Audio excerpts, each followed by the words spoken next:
Hey friends, good morning. Michaela here. Welcome back to HeartScapes. Just sitting out in my garden on this really lovely fall morning. It's about 7:30 in the morning. Wasn't planning on making a video while I'm still in my bathrobe. But I just had a little brief experience that I wanted to share with you. Sometimes I have these little experiences and I'm like, oh, I want to share that with my folks. And then, the day happens and I never get around to making the video, and then I forget about the moment. So just thought I would jump on here while it's fresh in my mind. Um, but it's around using our environment, like being in relationship and collaboration with our environment to support our Reiki practice. So I was, sitting out here. The point of coming out here in the mornings is that it's beautiful. I'm supposed to be kind of just contemplating the garden and the day and just being one with the morning.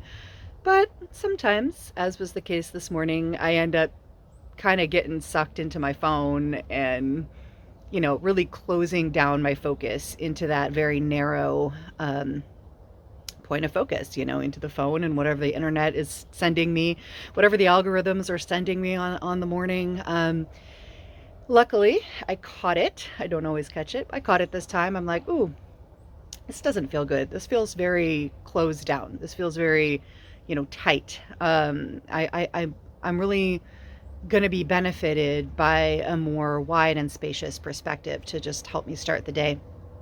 And that's the perfect opportunity to go into a 3 diamonds practice, specifically working with the second diamond, the energy center in the head, which is the territory of spaciousness, of wide openness, of possibility, of vision, of emptiness, all of these qualities that can really be disrupted when our focus, our attention narrows down, for any reason.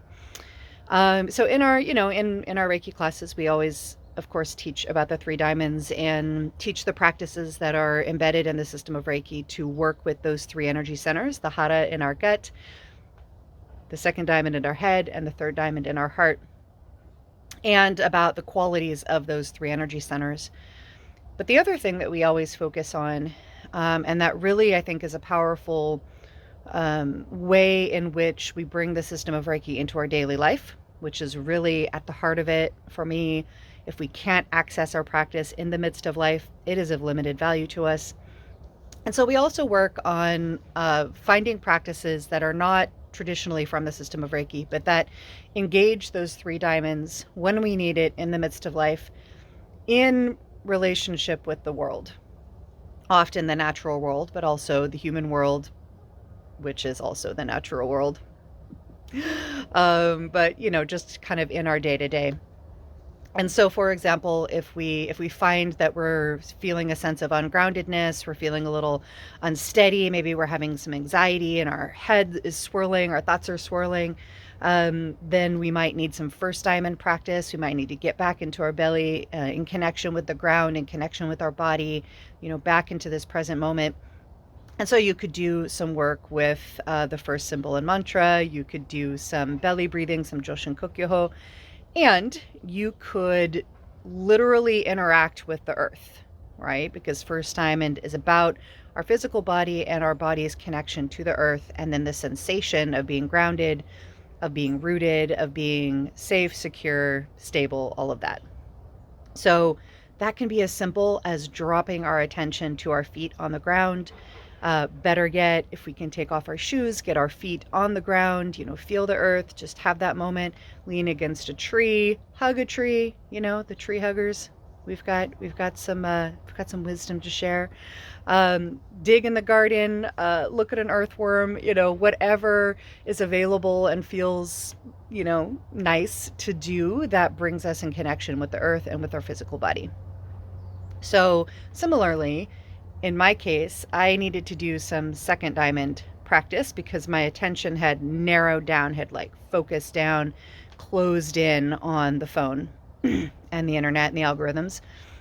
So I needed to widen my focus. I needed to open up. I needed to become more spacious.